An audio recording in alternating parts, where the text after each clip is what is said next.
Now we are going to start with the valency. Now what is the valency? First of all, you should know what are the valence electrons, because before we take up, we should be familiar with valence electron and valence shell. As we did in the previous lecture, that if I take an example of magnesium whose mass number is 24 and atomic number is 12. So the number of proton is 12, number of electron is 12, number of neutron which is taken up by by subtracting the mass number from the atomic number, we get the neutrons are also 12. I am writing the electronic configuration. You all know na how to write it now. Yeah. So you know the valence shell. Till this you all know. Now what is the valence electron? The electron which is present in the last shell is called as valence electron. So its valence shell is M and its valence electron is 2. Right? Similarly, one more example for you to make it easy. So if I take an example of carbon, mass number 12, atomic number 6. By looking at proton 6, electron 6. So by looking at electron, I am writing the electronic configuration, shell. This is the valence shell and valence electron is 4. Now what is the main role of valence electron? As I told you, valency has the main role and it directly depends upon the valence electron. So now the valency is indicated by the valence electron. Now how it depends on the valence electron? See, either it is equal to number of valence electron or it is equal to 8 minus valence electron. Now from where does this 8 comes? You must be thinking that from where does this 8 come? Why not 9? Why not 10? Why only 8? So you should know that there is a rule, that is the Octet Rule. What is it? See, in nature every substance or every particle or whatever you say needs to attain stability, right? So in case of atom or an element I am talking about, or an atom you can talk, because element is definitely made up of atom only. So in this, the atom, to attain stability, the atom must fulfill this rule, that is Octet Rule. Now what is it? It says that the atom should get the maximum of 8 electrons in its outermost shell. As we know, the first shell can accommodate maximum of 2 electrons, I told you according to Bohr-Bury rule, and second as 8, third as 8, again you know that. So these are the minimum electrons that an electron should accommodate. Maximum 2 can be there, second shell maximum 8, third also maximum 8. Actually from third onward it obeys some anomalous exceptional properties you will be doing in +1, because at this moment we are not familiar with the blocks, we are not familiar with the, you can say, the way of writing the electronic configuration. So we will doing it in the next year, in the next standard, but for now, for the sake of now, you just remember that when the 2 electrons are filled in the first shell, start filling the second shell. When it is filled with the 8 electrons, start filling the 8 electrons. Now what is the reason? We will be doing in the next standard, right? I will try to make it easy if you can get it. So according to Octet Rule, what does it state? It states that any element need to attain the noble gas configuration. Noble gas configuration means the stable configuration. Now what does this mean by stable configuration? Means having the 8 electron in outermost shell means to attain stable configuration, means to attain noble configuration, means to complete an octet. So any element need to have 8 electron in its outermost shell. So this is how, when he wants to combine, for this, for the sake of the stability, it is combining with some other atoms, so that either it is fulfilling its octet by losing an electrons, either it is fulfilling its octet by gaining electrons, or it is doing it by sharing, but somehow it needs stability, and for this it is losing, gaining or sharing electrons in order to attain 8 electrons in its outermost shell. So from this Octet Rule, oct means 8, so from this Octet Rule this 8 is taken. So the next step is how we determine the valency of an any element. So for example, I am taking an example of carbon again, C12, we have proton 6, electron 6, neutron 6, and this thing, mass number 12, electronic configuration 2, 4. So valence shell is L, valence electron is 4. So valency is equal to either this valence electron or 8 minus the valence electron. So because it is 4, it can either lose or gain electron. So for your simplicity, we will be doing it later. I am just taking some other example to make you more clear, then you yourself can answer it very easily. So let me take an example of lithium. I have told you atomic number 3 means electron 3. I am not writing proton and neutron, you all know how to write now. So electron 2, 1. So valence electron is 1. So 1 valence electron means either it lose 1 electron. So by losing 1 electron, it will acquire only 1 shell, and we know 1 shell is full when it contains 2 electrons. So either it can attain the stability by losing this 1, right? Or it can gain 7, either lose 1 or gain 7. By gaining 7, it will become 2, 8. So which is simpler? What do you think? Which is simpler? Gaining the 7 electrons or losing 1 electrons? Losing 1 electron.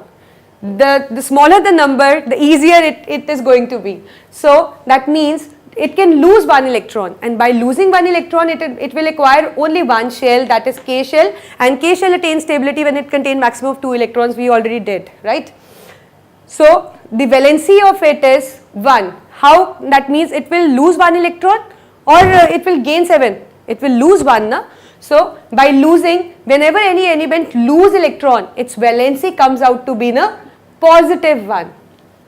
See, to make it more easy, I'll tell you, we'll take one more example. See, as it has this 2 electron, we'll be taking some octet 1 example. So let it take sodium. We know atomic number 11, configuration 211, 281, valence electron 1. So that means to attain stability, either it gains 7 or it lose 7. As I've told you, smaller the number, easier is the task. So that means it is going to lose 1 electron, right? So after losing, this shell is lost. We are left with 2, 8. So is it stable? Tell me, is it stable? Yeah, because it contains 1 shell K, it has 2 electrons, L shell as L, second shell as L, it contains 8 electrons, and we know that 8 electrons are the maximum electron that L shell can have. So it is stable now. So now coming to the valency, how you will write the valency? Now you know the valence electron, you know that it is going to lose electron. So what comes out to be valency? See, earlier the number of proton was 11 and number of electron was again 11. Now to attain stability, it has lost 1 electron. Now proton as such 11 and electron has become 10 now.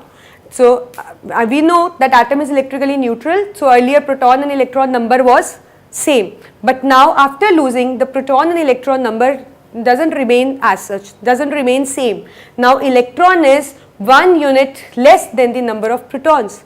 So that means which charge is more in atom? Which charge is more, proton or electron? Because neutron has no contribution, because as we know it is neutral, it has no charge.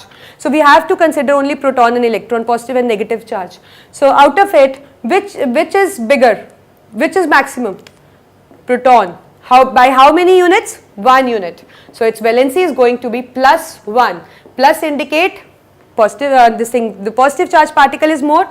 By how many units? 1. So its valency is going to be 1. Similarly, if I take an example of nitrogen, atomic number 7, configuration 2, 5. Now, it can attain stability by losing 5 or gaining 3. So, it will gain 3 because I told you smaller the number, easier is the task. So, it will gain 3. So, earlier the proton was 7, electron was 7. Now, proton remain unaffected because protons are never lost or gained. It only happens at electronic level. Now electron, it has gained 3 electrons, so it becomes 10. Earlier configuration was 2, 5, now configuration is 2, 8, right? So what it has done? It has gained electrons, so that means electrons are increased, means negative charge is increased. By how many units? 7 to 10, 3 units, so minus 3. Its valency is minus 3. And so you can do it, this I have explained you because so that you can know that how actually it happens, why +1 or -1, or I can tell you one more hit and trial method which can be used by just looking at the valence electron. So by looking at the valence electron, you can easily say that its valency is +1, +2. You don't need to write the proton, electron, neutron configuration like that. You can just randomly write the valency like that. See the hit and trial method. If valence electron equals to 1, 2 or 3, then the valency is +1, +2 or +3 because it is definitely going to lose the electron. So just look at the valence electron. If valence electron is 1, +1, just randomly write +1. If 2, +2, 3, +3. Logic you know, we already did in the complete explanation by elaborating the topic. So just by looking at the valence electron, hit and trial method is this. And if you see that the valence electron is 4, 5, 6 or 7, then what you will do? Minus it with 8 because we know octet means 8. So just from the 4, just minus it from 4 and the answer is going to be negative because it will be gaining electrons. So -4, -3, -2 and -1. So simply looking at the valence electron by hit and trial method, you can write just the valency randomly. See, repeating again, 1, 2, 3, +1, +2, +3, 4, 5, 6, 7, just minus it from 8, -3, -2, -1. And see, the 4, now 4 can be +4, can be -4. So just write +-4. In some compounds it is showing the plus valency and in some it is showing the minus. So for 4, write +-4, any of it can be. And if it is 8, then tell me, if it is 8, then that means octet is complete. It don't need, it has already got the stability, the noble as configuration. It doesn't have to lose or gain electrons. So its valency is 0. And which elements whose octet are complete are already complete, you don't need to lose or gain electrons or shuffle any kind of electrons. Those elements are called as noble gases. So noble gases are helium, neon, argon, krypton, xenon. All of these gases has complete octet with 0 valency because their octet are complete. So we one more thing that I would like to tell you, that in case of for all the elements it is the octet rule which is to be followed. But for the hydrogen it is 1 electron. So what will happen? It will lose 1 electron. After losing it will not left with any of the electron, or it will gain 1 electron. By gaining, its first shell will become 2, that is it is going to be filled. So its valency can be minus plus both ways. When it is combining with metals, we take it as -1, but otherwise the maximum it is taken as 2, it gains 1 electron. So in case of hydrogen, instead of octet rule, this rule is called as duplet rule. This is just for this case of hydrogen or helium. Helium already has a duplet because it has got 2 electrons. So when we will write it in the configuration, it is going to be 2, right? And for the hydrogen, it has got 1, it will take 1 and then it will achieve the duplet. So otherwise for all elements it is octet, but for hydrogen and helium it is an exceptional case, this octet rule get converted into the duplet. That means tendency to have 2 electrons in the outer shell. As they contain only 1 shell, so 2 electrons are required in the first shell to attain stability. So that is why they show the duplet rule. Otherwise for all atoms they need to have 8 electrons in their outermost shell, and for that they are shuffling the electrons, losing, gaining or sharing. So this is the octet rule. This is how you can calculate the valency. I am repeating it again in a short note. Valency depends upon valence electron. Valence electron is present in the valence shell. So if valence electron is 1, 2, 3, definitely they will lose the electron, and after losing the positive charge will be more, +1, +2, +3. And if it is 4, 5, 6, 4 can be plus minus, and 5 onward it is 8 minus these, and the valency comes out to be minus because negative charge is going to exceed, and for 8 noble gases 0. So whenever now anybody tell you to write the valency, so how you are going to do that? Just write the symbol of the element.